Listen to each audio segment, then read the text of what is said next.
Good afternoon, everybody, and welcome to today's Harmony Insights lunch date. My name is Erich Kurschat. I am the owner of Harmony Insights LLC, a company that allows me to work with organizations and consultants using the DISC personality assessment, much of which is done online these days, from the assessment itself all the way through bringing your team together to talk about how we can connect more meaningfully and productively with one another. You can find out more about DISC, among other things, at harmonyinsights.com. I'm also the founder of the HR Hot Seat Inclusive Mastermind community, nearly 3,000 members at this point in 10 different licensed chapters around the country.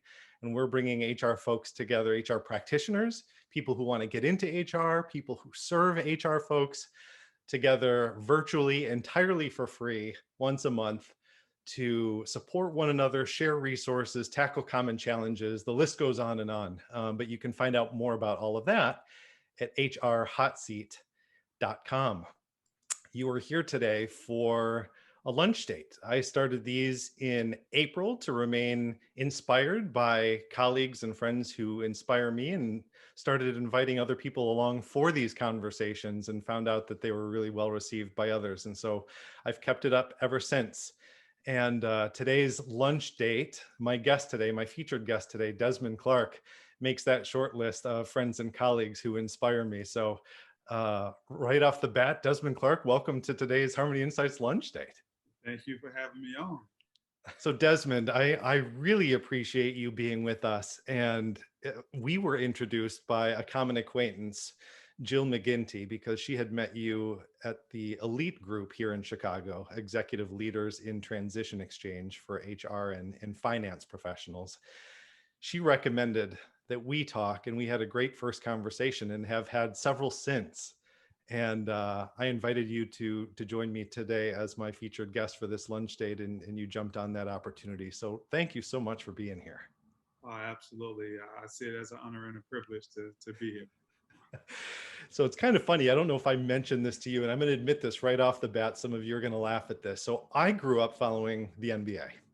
Okay. I grew up collecting basketball cards, trading those, following basketball. So you and I get connected. We're having a great first conversation. I think it was actually on Zoom. We're going back and forth, and you were talking about getting into some new things. And you said, there's some stuff I have to pull back from now. And I said, oh, well, Desmond, what are some of those things you're having to pull back from to make room for other things? And you're like, well, for example, my involvement with the NFL Alumni Association. Uh-huh. I said, can we pause there for a second? That's when I realized, and I'm almost ashamed to admit this, given the reputation you have here in Chicago, but I that was the first time I realized who I was speaking with. Uh-huh.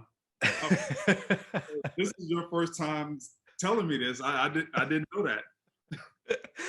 Which ended up working out well, because you were very upfront about the fact that you really were eager to become known as an entrepreneur and a speaker and an author. And so I think that kicked us off on the right foot. You were gracious enough to attend one of my HR hot seat events along the way. But I am really thrilled to have you join us today. As people know, I choose my speakers, and my speakers choose our topics, or I choose the guests and the guests choose our topics.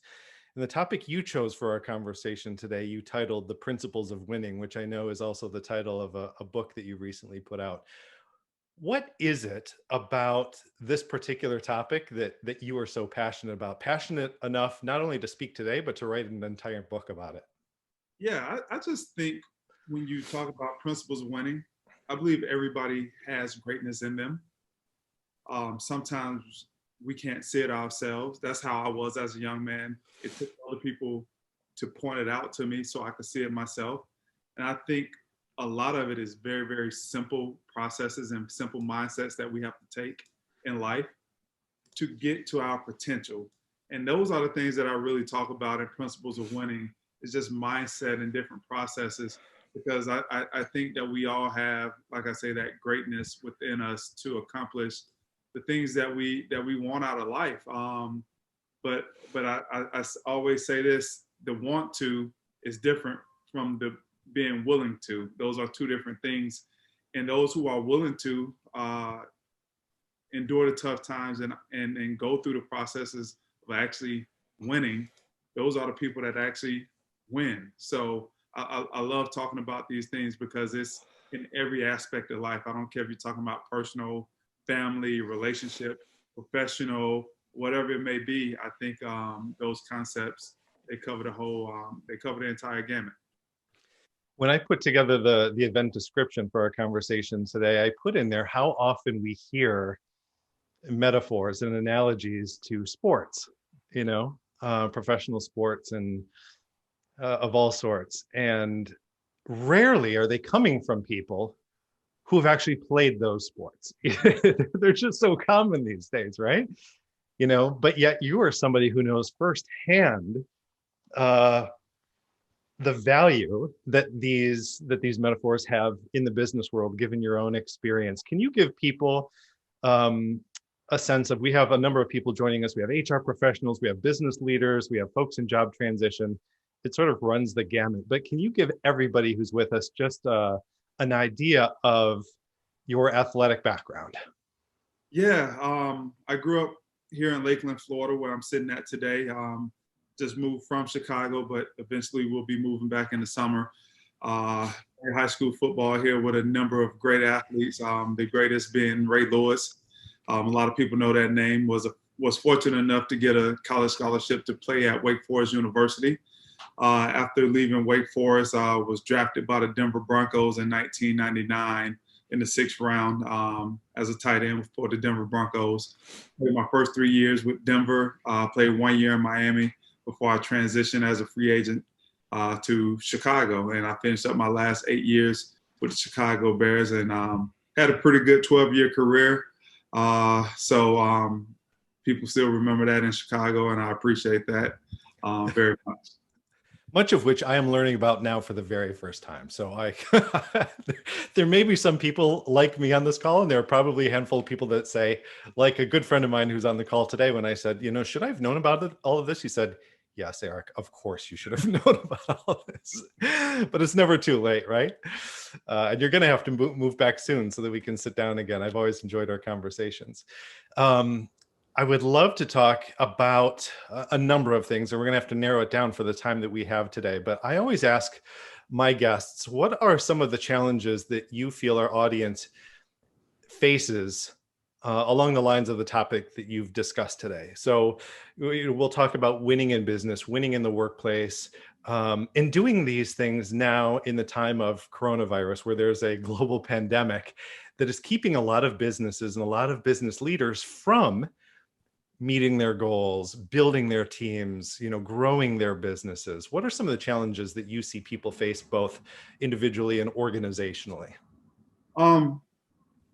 Individually and organizationally, I think right now, especially in the pandemic where we're not together, it really put a microscope on the problem of building great relationships within personal and professional and individual and business relationship. I'm a firm believer that having great relationship is one of the core features of winning. And business wise, what I've noticed within a lot of businesses, the difference between having an NFL team and a business, which I think businesses can learn from NFL teams and NFL teams can learn from businesses. With NFL teams, we have such great relationships. We always talk about that word camaraderie. And really that's just relationships. So we talk about chemistry, and that's just relationships. But I think in sports, we have something that businesses don't necessarily have, that one key ingredient that ties everyone together. We always talk about winning a Super Bowl or winning a championship, divisional championship, or just winning the game. So that ties us together, and it eliminates the other distractions when it's time to go to work, because there are distractions there. But when it's time to go to work, we're tied together for one common cause. And the other thing that I see that's different from like the NFL and corporate America, and sometimes just our personal life, is the transparency and the meritocracy that we have to play with, because we all have unconscious biases and we all have conscious biases.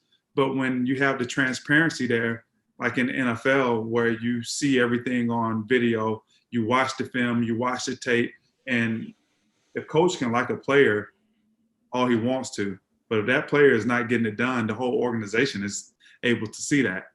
So it's solely based on merit, and it's based on production, and it's based on all of us trying to get to one common goal together. And if you look at it from a corporate standpoint, I think some of those ingredients are missing, or they're just not as open and seen from all angles like you get on a team. And personal relationships also, being able to not look at someone and look at their religion, their color, their sexual orientation, or whatever it may be, and trying to find out what we have in common. What are things that we can come together because we can have one common goal that we can build that relationship with, and we can just be transparent and open and base everything off, hey, are we helping each other or are we not helping each other? I think those are that having building great relationships is something that I think we struggle with before the pandemic, and even more so now. Yeah. And I love that you mentioned relationships right off the bat. I've said this so many times. It's no coincidence that nearly every lunch date that I've had comes back in some way to meaningful connection and to relationships. And I don't program it that way. I mean, I see Mary smiling and nodding her head right now. She's been on a number of these, and she knows that in some way, each of these discussions comes back to meaningful connection and relationships. So let's spend just a little bit of time there. So that's something that's going to be important in your athletic background, with sports and with business as well. And other people may have seen this as well, but recently I saw The Last Dance documentary with Michael Jordan. Recently? And well, I watched it later than I should have, but okay, not too recently. I've lost track of time, Desmond. I have no idea what's going on these days. And having been such an NBA fan, that was just, I was on the edge of the couch. I mean, my wife was like, Erich, you need to sit back. And I was glued to this, right? And one of the things that he said along the way, and I do a lot with personality styles, and so I want to talk about that too, but we're talking about relationships and connection now. They were trying to make the point that Michael Jordan, along the way, wasn't as much of a team player as he could have been. And someone gave him the advice and said, there's no I in team. And he paused, as he's doing this interview, and he said, there's no I in team, but there's an I in win. And he was so confident in his ability individually to take that game-winning shot that I think he realized he had to do, and he became a better team player, but he realized that the team was important. But he was so confident in his own ability to win that sometimes superseded his relationships with other people. Could you talk a little bit about your perspective on that when it comes to winning, being that it's something that you value so much as a person? How do you align other folks on the team with this? Do you have to align other people? Do they value this naturally? And most importantly, how do you align folks with this vision that you may have when you get the sense that they don't value winning in the same way that you do? Yeah, it's definitely an I and win. And you can win at a certain level with just me. I can win at a certain level. But if I want to accomplish greatness and I want to win big and I want to win huge, you have to have a team. And there's no I in team. And to speak about that vision, how do you get people to tap into the vision that you have for whatever it is that you're trying to accomplish? I think the best way to do that, and the best way to pick teammates to help you accomplish your vision, is to understand the vision that they have. So I'll just break it down to how I'm building my insurance agency. I'm only going after people that I know that my overall vision that I have for my agency will help them accomplish their individual vision. So that way we're aligned. And now when you talk about it in a sports metaphor with Michael Jordan or LeBron James, each of those players that they're recruiting, that they want to play on the team, that's going to buy in, they have to see their own individual vision being accomplished through that team's leader's vision. And that's the way that you build that camaraderie, build those relationships. Because if I'm trying to accomplish something and you're trying to accomplish something, and we're going in two different directions and we got two different visions, not necessarily about how to get it done, but just about the direction, because there's different ways on how to get it done, but there's only really one direction that you can go.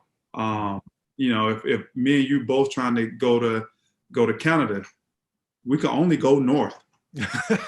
There's different paths that we could take, but we have to go north.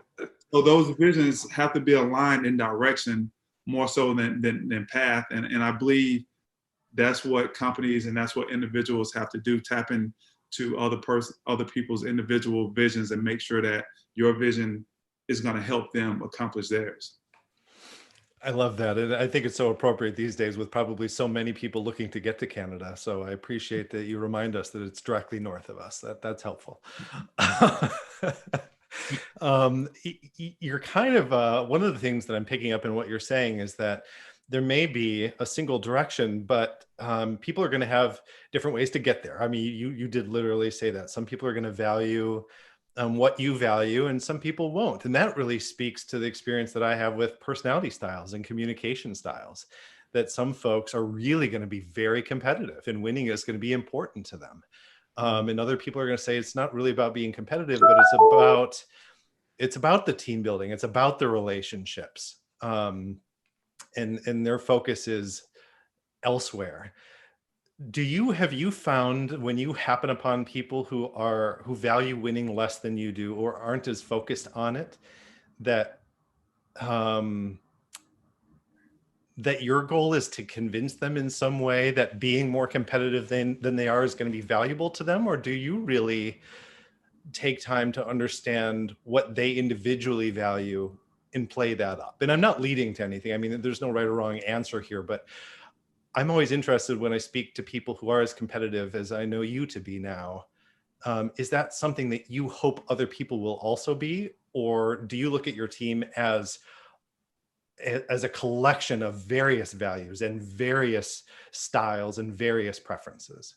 There could be various styles, various preferences. I talk about Lovie Smith a lot, and I talk about how he let us as a team do it the way we needed to do it as individuals to accomplish the goal. Some of us like working out early in the morning. Some of us like working out during the lunch hour. Some of us like working out after practice. We didn't have a specific workout time for everybody. We didn't have a specific time you had to do this for everybody.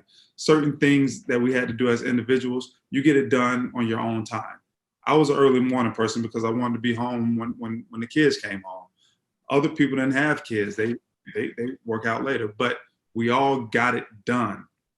So there's different ways of it. But for me personally, you have to be a person that's focused on winning. Yeah. And me, I have a hard time relating to people who don't have a focus. You know, the people that's kind of just floating, kind of just, well, I don't know, you know, hard to make a decision. I tend not to connect with those people as well because I'm more straight line. Hey, what's the objective? What's the issue? What's the problem? Let's get to whatever the solution is. Let's get to the end of the road. But that's not to say that those people don't have value. Yeah.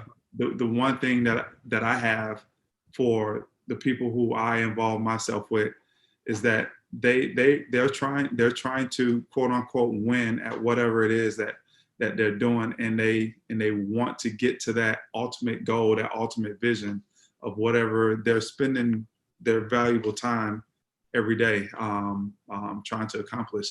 And you know, that sounds like a big, wide,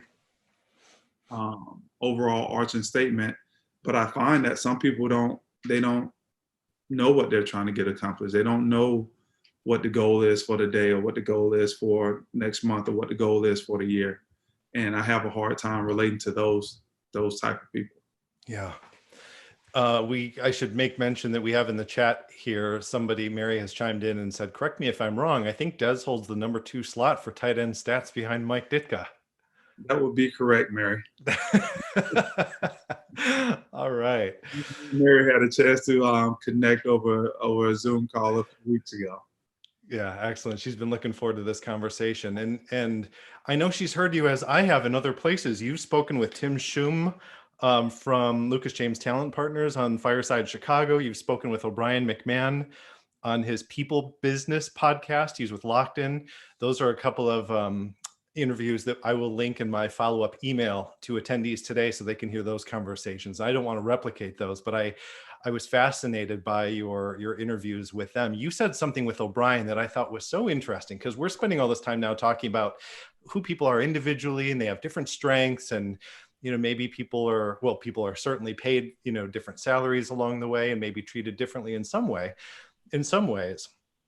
But then you told O'Brien something that I had not heard before, that by the time you get to the Super Bowl, you want to mention to me what you told him in terms of the equality there? Yeah. So, and I meant to mention that earlier when we was talking about the meritocracy and the transparency. The other thing that businesses don't have is, like, once you get to overtime, and every Tom Brady gets paid more than the 53rd man on the roster, right? Because he's more valuable to the team. And we can't get over that fact. The CEO is more valuable than the person that's doing the deliveries or whatnot. So, but at the end of the day, when it comes time where we get into the playoffs in the NFL, everybody has the same check. Everybody gets the same amount. So my thought for corporate America was this: when we are tied to that one common goal of reaching that one point, and we can say, okay, this is our championship, and it's time for the bonus to be distributed because we hit our championship. Why does the CEO get 20 million and then the everyday person gets a $500 bonus, thank you, Christmas bonus? But it was all of these people that helped put this together, not just the CEO. And I feel that's why a lot of people in corporate America, they don't give it their all, because at the end of the day, if I help us win a championship, I'm not getting anything for it. But in the NFL, Tom Brady's ring is the same size as the 53rd man on the roster, as the same size of the owner of the company, same size as the GM. Everybody gets the same size ring. Everybody gets the same bonuses as they keep moving from the divisional round to the championship round to the Super Bowl and the Super Bowl champion. Everybody's rewarded the same. And I'll build on that. And I just find that point so fascinating. I previously worked with Levy Restaurants, who does sports and entertainment food service all around the country. And we had food service teams who had championship rings, given the space that we were in. And so, our directors of operations and various managers and chefs would show up to the table with the same ring, as far as I understand, the same ring that the players had gotten. And that now suddenly, it's not, I would argue that it's not a participation trophy by any stretch of the imagination at that point, but it is sending a very valuable message about how valuable every player is on that team, whether you're talking about a sports team or a business, right? Right. Because think of, from game to game, if one player breaks down an assignment, that play doesn't work. And if you have a lot of that throughout a season, you're not going to win the championship. You're not even going to make it to the playoffs. And you'll be criticized. You may even be fired for that. But what happens if I'm continuously executing my assignment? Should there be an equal reward for that? I think there should be. Yeah. And that's what we don't see enough of. Yeah. That's a great point. And I think it was worth touching on. We are already just about at the end of our time together. And I always promise our attendees that I will follow up afterwards via email with links to resources that have been mentioned. We'll include a link to to Desmond's book, other podcasts he's been on. Desmond, if there are other resources that you'd like to pass along, you just let me know via email. I'll make sure that those get to people. Could we end, even before we get to how people can contact you, can we end with your number one tip or your thoughts on the value of giving and receiving feedback? You know, we've spent most of this time talking about relationships and how valuable other people on your team are to you. You know, as we are addressing HR folks and other leaders within businesses, could you have accomplished what you've accomplished along the way without feedback, both, you know, positive and constructive from other people? Absolutely not. I mean, everything that I accomplished had some level of coaching to go along with it. I was speaking with a guy yesterday from England. I'm looking into marketing some services that I have. And he started off the conversation by saying, hey, I just want to let you know you're great, played football, this and that, got great stats, but I'm very blunt. And I believe in being blunt and giving constructive criticism and leaving the ego out of it. It's like, that's how I see how we get better. And when you think about it, that's what I had to go through from the age of 6 to the age of 34 until I retired, because coaches are blunt. Coaches want to tell you just like it is, and you got to displace your ego so you can receive that constructive criticism. And today I still seek out people that have been down the path that I'm trying to go, that they can give me new information. And with new information, I'm able to grow. And that's the only way that we're able to grow as people, with new information. And the only way you get that is with people who've already been to where you're trying to go to. So that's what I love about that. All about teamwork and meaningful connection. We'll win. We can win individually. We can win as a team. It's up to us to figure that out as we go. Desmond has alluded to a number of stories that we unfortunately weren't able to get to, and I hope you will check out his book, The Principles of Winning. You can find it on Amazon. We'll include a link in our follow-up email, but his story, even, you know, prior to the NFL, is really an extraordinary one. So hopefully you will read that in his book, and then also check out the additional podcast interviews that Desmond, I can't help but notice that stack of books behind you. Were you just going to mail those out to everybody who's on the call today? You know, I do have some marketing in my brain, so I just leave that up there just for that reason, so you can bring it up and then I can show people. I love it. That's yeah, but you know, every now and again, I have to take a few of those down, ship them out, and then I have to restock it and put some more back up there. I think it's perfect. I love that you have that whole setup. I've had shrines like that to various NBA players over time, and I love that you can sit down for your conversations and have all of that memorabilia behind you. I really appreciate what goes into collecting stuff like that. Yeah. So here's the deal. People are going to want to follow up with you. I guarantee you do a lot of speaking, writing. You serve people in a number of different ways. You have a finance background, insurance, of course. How can people best get in touch with you following this conversation? I am actually putting it in the chat right now.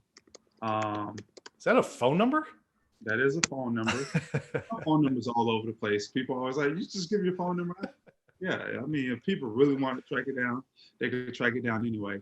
But there's my phone number, 863-581-5161. My email is Desmond Clark.